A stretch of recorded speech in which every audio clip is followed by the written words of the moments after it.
In my last videos, if you have watched, ladies and gentlemen, we have looked at the political storms shaking State House and the opposition side.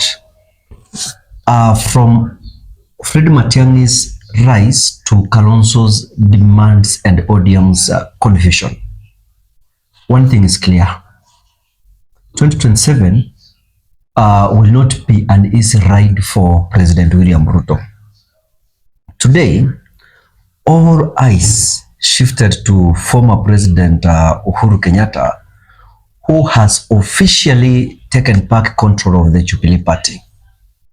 After 2 years of internal wars, court cases, and attempted illegal takeovers, Uhuru is now back in charge. But what does this mean for the future of Kenya Kwanza and the opposition side? Allow me to break it down so that each and everyone can understand. Karibu tena to my channel. If you are new here, make sure you subscribe and join our community where we'll go deep into Kenya's politics. The stories you want to hear are here. You won't find them anywhere. For the returning subscribers, asante sana for always supporting and engaging. Now, without wasting much time, let us dive into the big story. Uhuru Kenyatta's Jubilee comeback, how it shakes the political ground, and why it could spell the end of both UDA and ODM's grip on opposition politics. Uhuru Kenyatta's move to reclaim Jubilee is more than just a party issue. It's a scene of a wider political rearrangement that we've been waiting. For 2.5 years, Jubilee was reduced to a shell.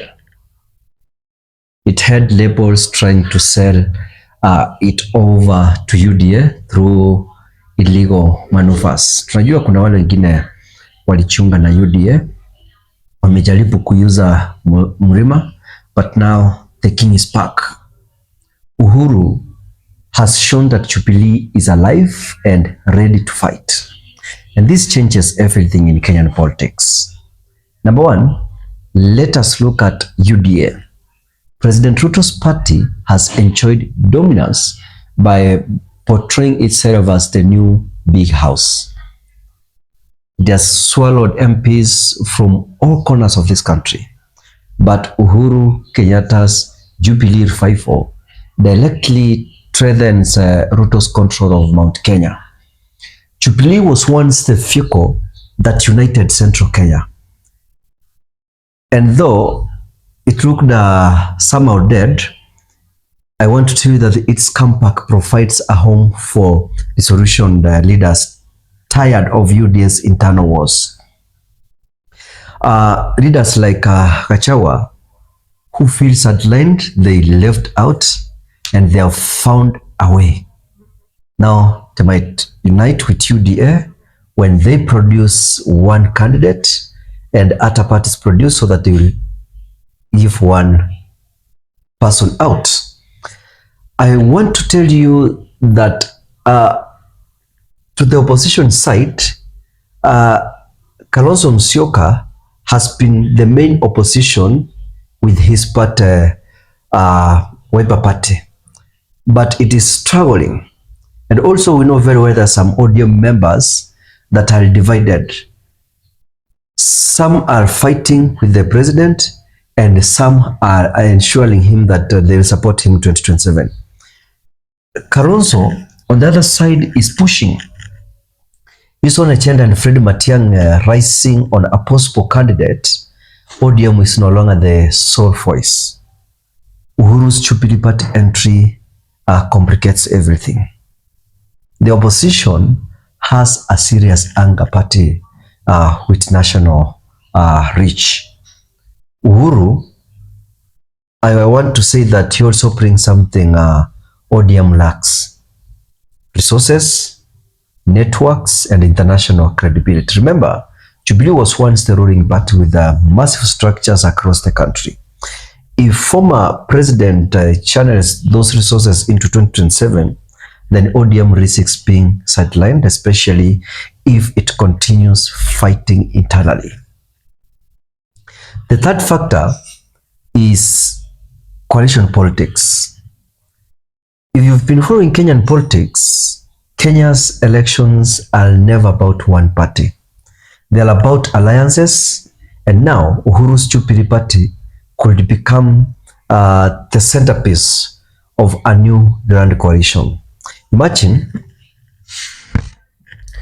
Kalonzo with Wiper, Fred Matiang'i with the UC base under Jubilee, Uhuru Kenyatta also angering Jubilee in Mount Kenya, and even a weekend ODM joining in. I want to tell you that that is a nightmare for President Ruto. Even if Raila steps aside, his pressing combined with Uhuru's networks will create a judgment. For the ruling party UDA, this is also dangerous because the president has already lost a lot of goodwill. High cost of living, broken promises, and unpopular taxes that have made Kenyans restless. Now, Uhuru's return allows the opposition to remind voters of what they lost and to present a united front. If that happens, then Ruto could face the very real possibility of becoming a one-term president. How this will end UDA and the opposition? For UDA, the danger is clear. Uhuru's Jubilee revival splits the mountain and denies Ruto the overwhelming support he enjoyed in 2022. Without Central Kenya as his stronghold, UDA collapses into a regional party, and the president struggles to win nationally. For ODM and the opposition, Jubilee's comeback forces a recognition. ODM can no longer dictate the opposition's direction. Kalonzo, Matiang'i, and Uhuru will demand their fair share.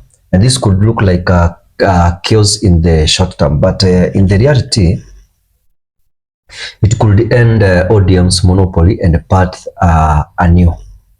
Strong coalition with broader appeal. At the same time, I want to say that Raila's dominance may fade, but the opposition as a corrective becomes stronger with Jubilee's entry. Ladies and gentlemen, Uhuru Kenyatta's Jubilee comeback is not just about the party.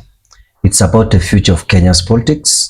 And for UDA, it's a direct threat that could end Ruto's dominance. And for ODM, it is the end of one-term control, opening the way for a broader opposition coalition. Either way, 2027 just what a lot of more interesting. Na kama kawaida, stay with me here TV Kenya as we continue breaking these stories down. Subscribe, share, and let's keep the conversation going. Politics has changed today, and the battle for 2027 has officially started. Thank you and goodbye.